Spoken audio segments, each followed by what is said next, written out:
Welcome to Sacred Magic. Violet is on a quest to bring sacredness back into our everyday experiences.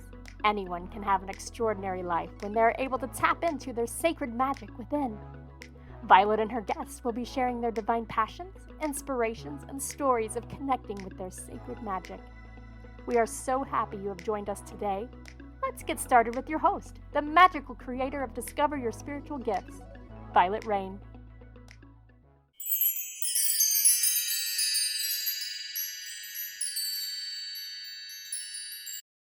Hi, everyone. Welcome to Sacred Magic Podcast.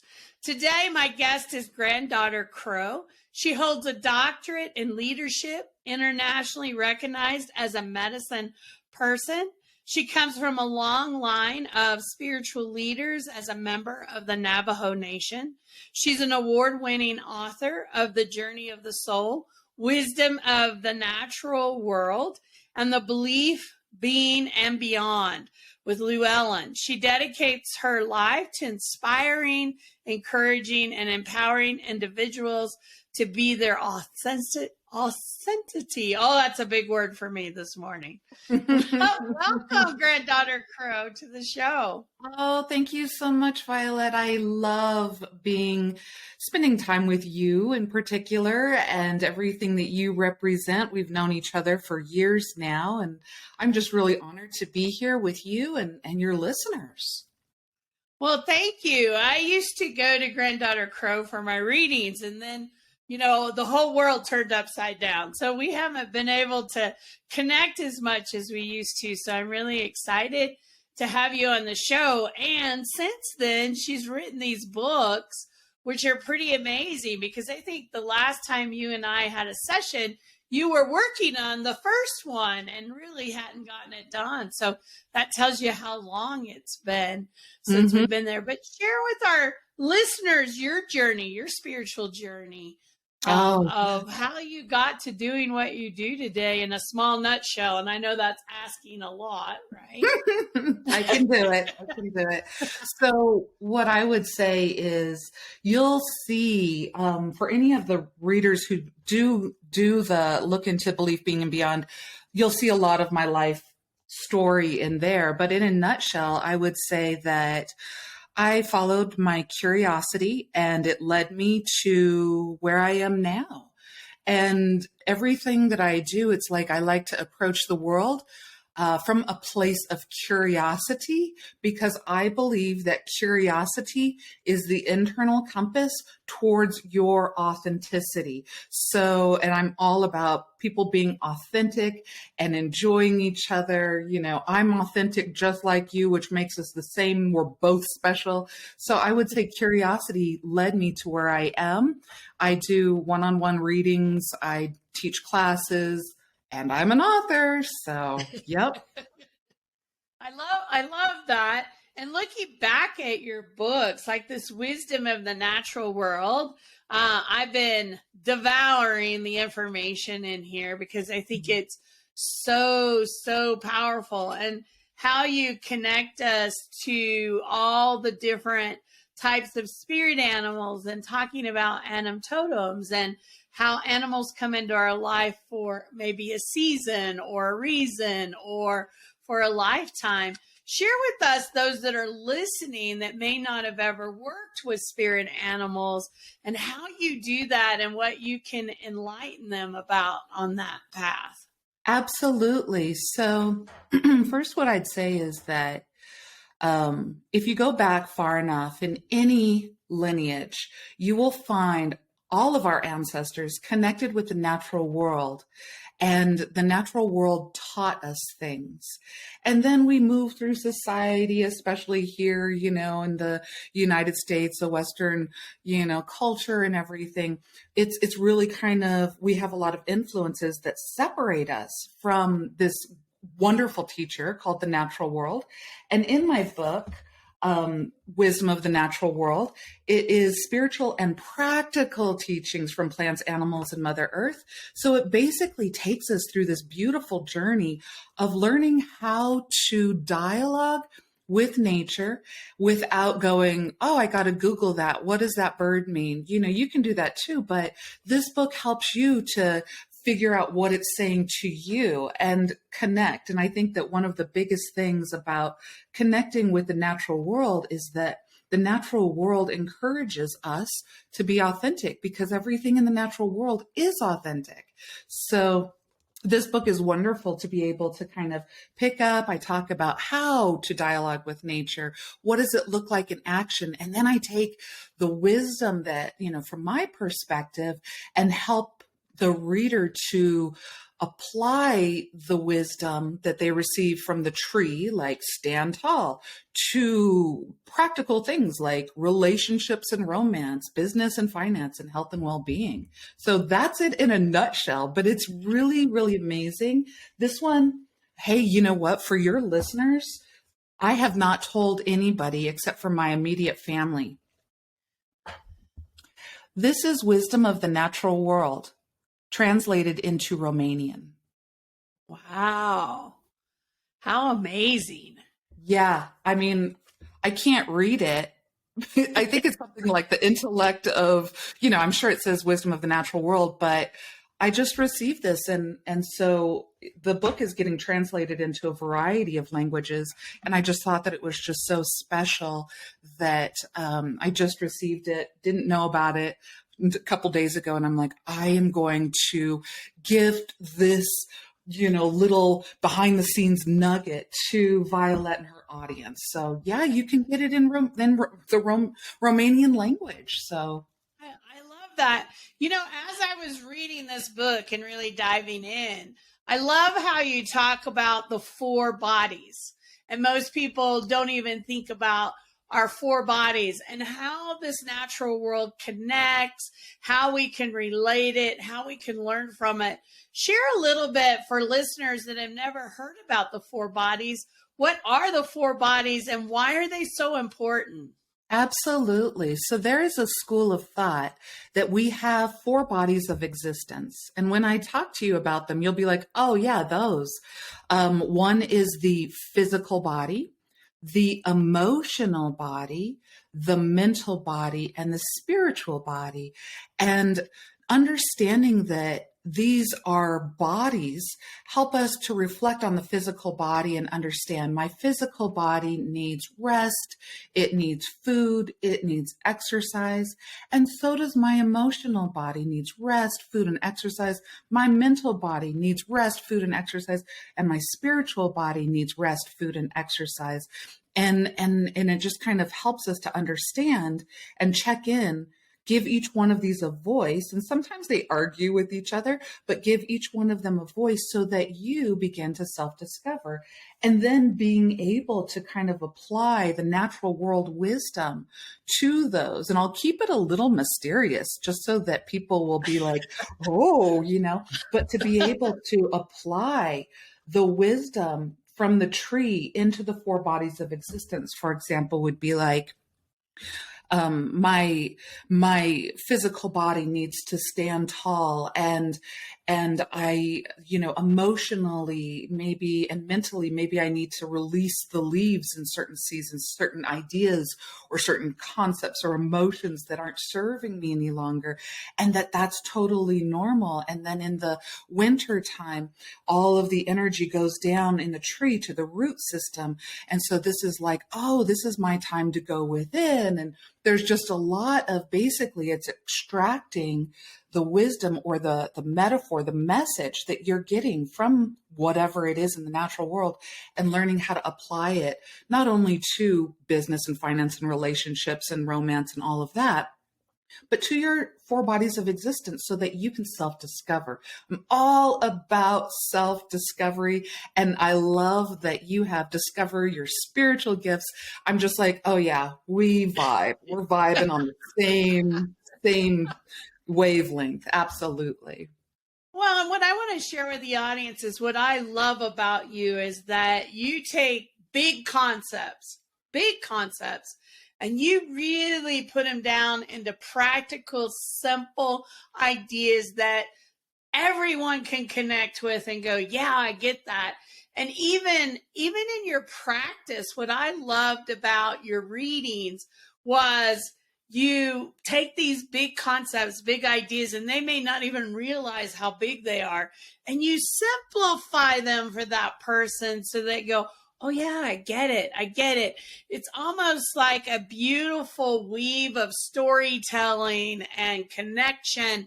And that is what your gift is. And I want our listeners to see how beautiful you do at connecting and weaving the storytelling into these big concepts that people can embrace and kind of wrap their arms around and understand. I love that about you.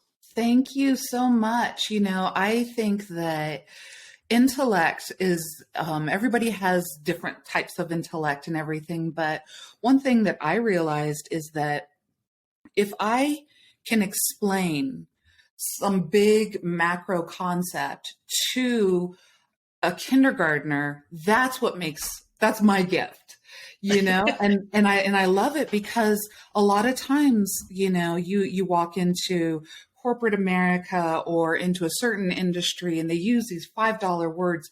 And for the most part, I wonder if they know what they're talking about or if they're just dropping words. And it's like, oh, let's make these tangible and practical. And I mean, I love doing that. And thank you so much for pointing that out, because that is absolutely one of the key things that I keep in the forefront of my mind is to break it down. I love that. I love the gift. So let's talk about your new book. And what I found fascinating with this book for people that are trying to understand beliefs and creation and where we come from, but she's also weaved the tarot cards in this as understanding, because they go back so far in time that there's really big teachings in those. And she simplified it again so that you get a really good understanding of what those mean. So talk to us a little bit about the purpose of this book and what your goal was in writing this one. Oh, absolutely. The book Wisdom of the Natural World came about because I was explaining how I do readings, how I think, how I apply. This book, Belief, Being, and Beyond, is kind of more like it digs really deep into my life. And this book is about deconstructing concepts, questioning ideas, and healing from harmful belief systems. And just a really quick story. When I was 30 years old, I decided to go to college. And so the first night, Gen 101, icebreaker, professor says, if you were to write a book, what would the title be? And so everybody takes a minute, writes their answer, and we start going around the room. And I'm sitting there and one guy says, oh, I'd write a book on how to ski. And another lady was like, oh, I'd write a book on how to make cookies. And I'm like, I think I went too deep again. I'm the oddball out. So for a moment, I was like, maybe I should just change my answer. But when they got to me, some sort of courage came up in me. And I said, the name of my book is Belief, Being, and Beyond. And there was an awkward quiet. And I was like, the instructor was like, what do you mean? And I said, well, whatever you believe constitutes how you behave in the world, not just religiously or spiritually. If you believe that you need to brush your teeth twice a day, you will brush your teeth religiously. And so it's kind of like this concept was born 22 years ago, right? And I gave away my age, but at the end of the day, it's really kind of like telling us that a lot of times we're fighting about things that we deeply believe in. And in this book, I don't tell you what to believe. I do a compare and contrast of religions. I bump it up against science. I bump it up against the major arcana of the tarot. And I answer the major questions that the human race asks since the beginning of time. Like, how did we get created? Why did we have a flood? Even scientifically, we had a flood. Who is our hero? What happens when I die? Is there an end of time? And these are the questions that religion answers, philosophy addresses, and mythology addresses. They do it from different ways, but it's just basically like all we're doing is asking the same question. And depending on where you land or your influence, you may have a Christianized influence or a Hindu influence or a native influence, and how we can say, we're all asking the same question, and let's dig into that we really are more similar than we are different. And it's a fascinating weave, like you said, taking these macro concepts and applying them to the day-to-day life and activity. So yeah, it was intense writing it.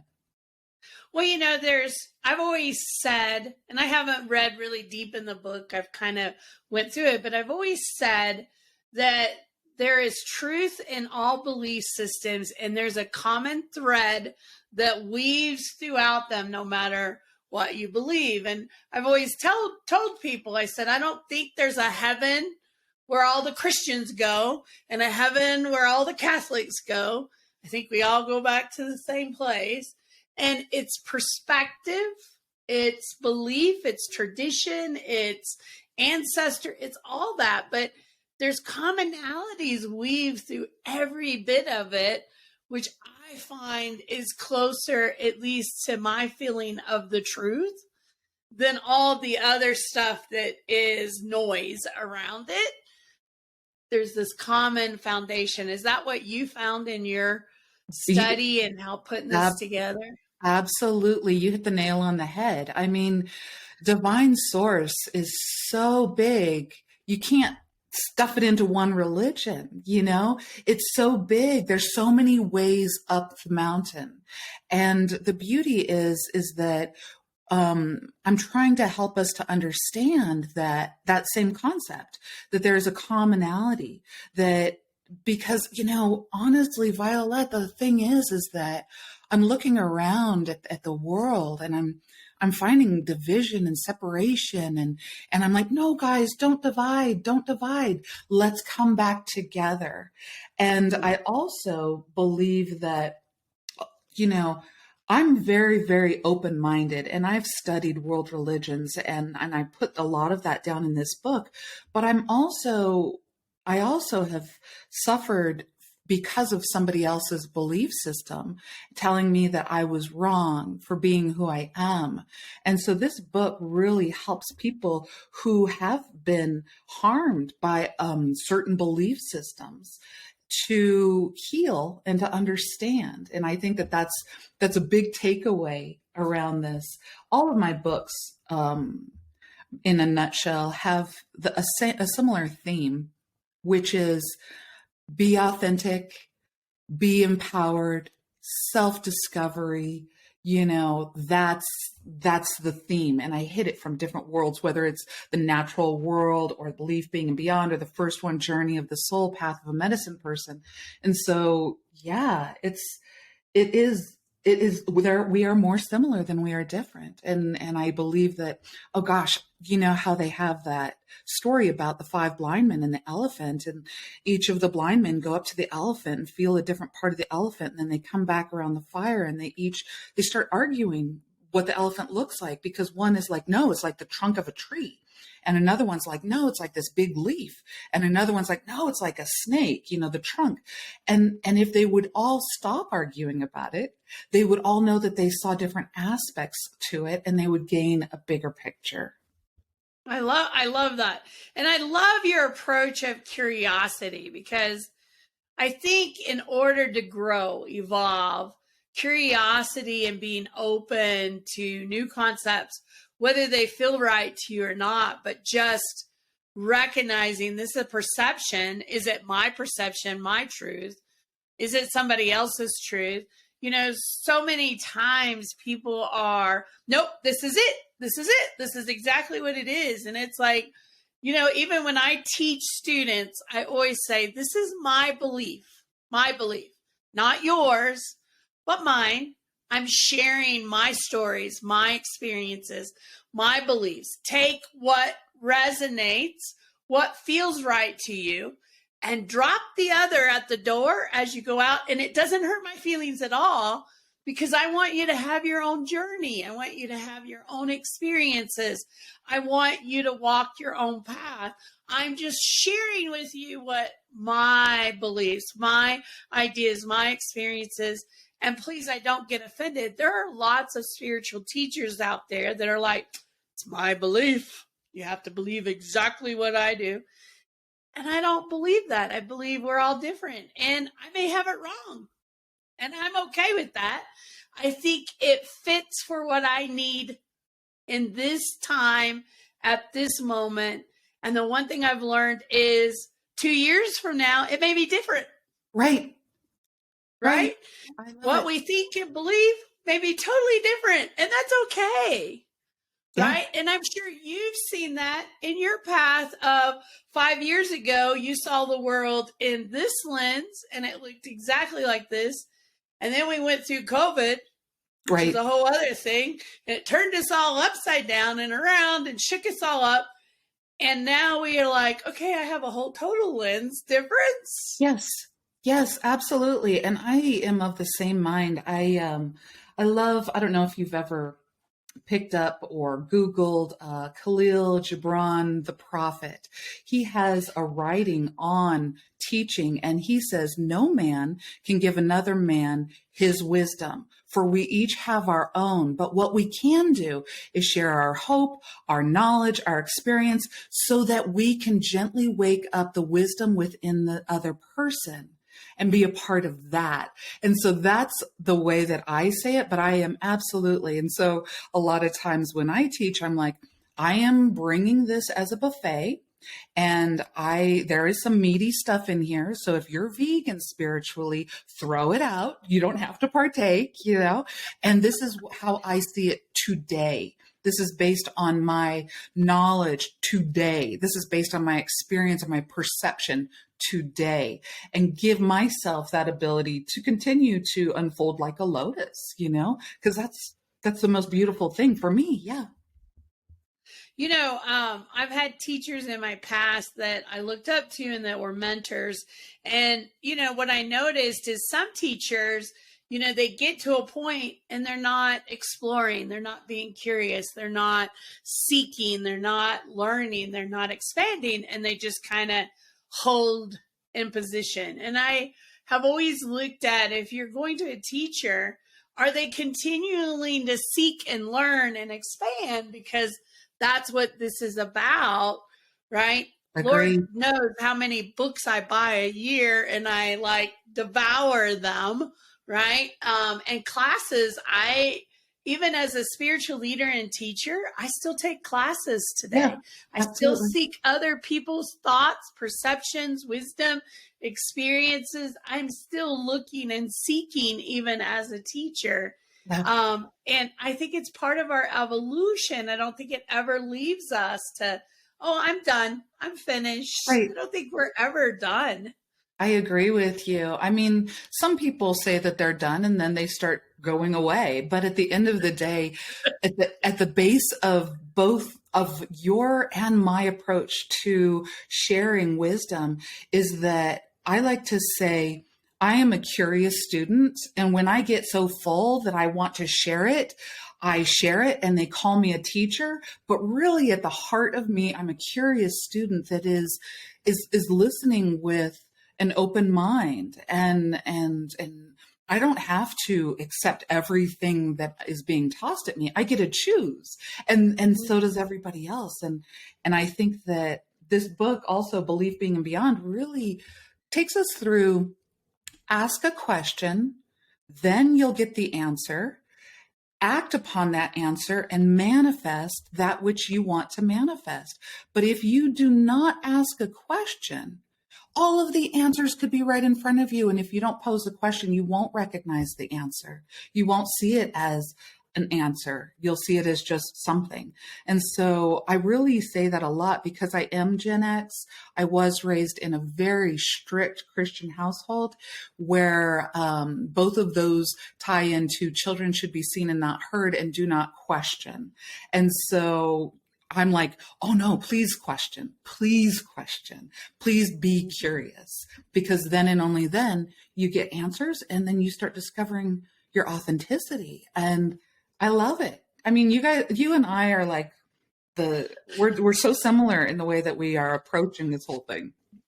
Well, if you look in lots of things, when you talk about questions and asking questions and constantly seeking, what that always brings up to me is the tree of life and Kabbalah. That is all about asking questions, and really big questions. Like, yeah. Who am I? Why are we here? What is this planet about? What are we doing? Right? It's those big questions. And I think when you ask those really big questions, that's when you really start stepping into being who you are and having a better understanding and connection to the natural world, as you put it in your book, or just humanity or everything around us, right? Yeah. It's about, the wise man is still the fool, because yes. The wise man knows he knows nothing, yes. And he's still learning and asking questions, right? Yes. And so I love that you and I are constantly, and I love when we're able to connect with thinkers. I call them spiritual thinkers, because we inspire each other and we motivate each other, and we motivate others to ask those questions, be curious. Why is the sky blue? Why is there a sun? What is the purpose? Those are the questions that help us find ourselves, yeah. And find our truths, right?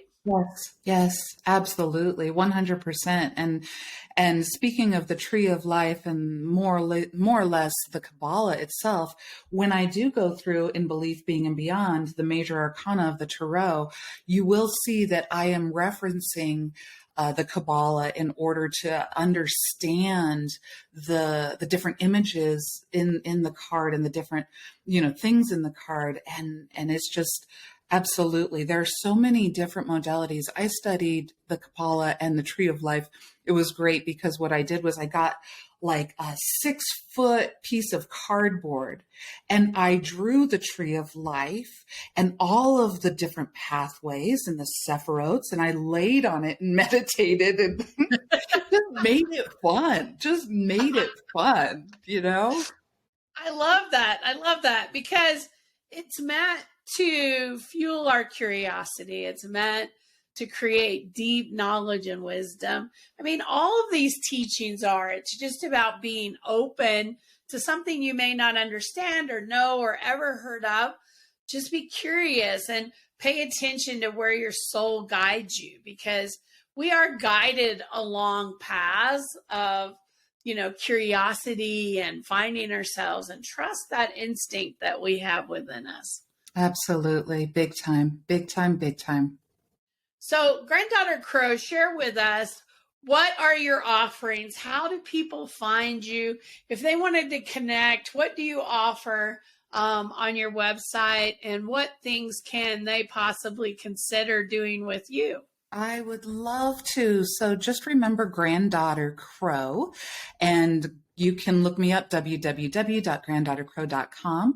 I do offer one-on-one sessions. I also do this really fun thing I just started a couple months ago, and I'm having such a great time with it. It's called The Circle, and it's every Sunday, an hour with Granddaughter Crow on Zoom, and it's at a minimal price. You can each Sunday we look at a different topic. I give like a 30 to 40 minute presentation, and then we all kind of connect with each other. And then afterward, if you're able to stay, I do the social circle, where we just kind of reconnect with like-minded people from across, the United States. And it's just been so much fun. So check that out. And of course, all of my books are up on my website. So those are my main 3 things at this point: is authorship, the circle and teaching, and one-on-one connection. Also, I'm on Patreon now, so you can look me up if you want to do a membership. You could check that out too, and you could save a lot of money on things that Granddaughter Crow does by becoming a monthly member on Patreon.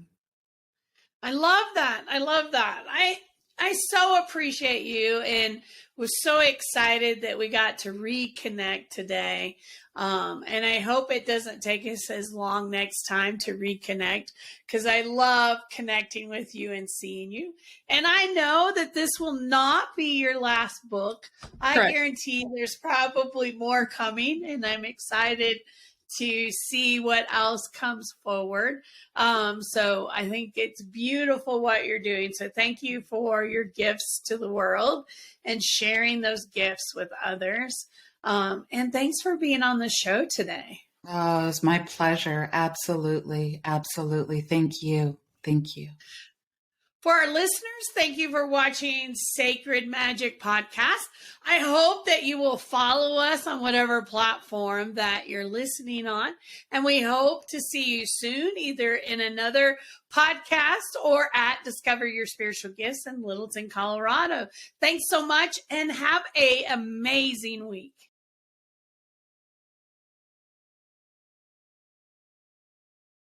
Are you looking for an opportunity to fill your energy tank? When was the last time you invested in self-care? Vialet leads a weekend retreat every year in Woodland Park, Colorado. The purpose of the retreat is to reflect, restore, re-energize, and restore one's energy, focus, and direction. Violet's retreats provide the opportunities to connect, learn, and explore your healing and spirituality. What are you waiting for? You can find out more about this annual retreat at www.discoveryourspiritualgifts.com.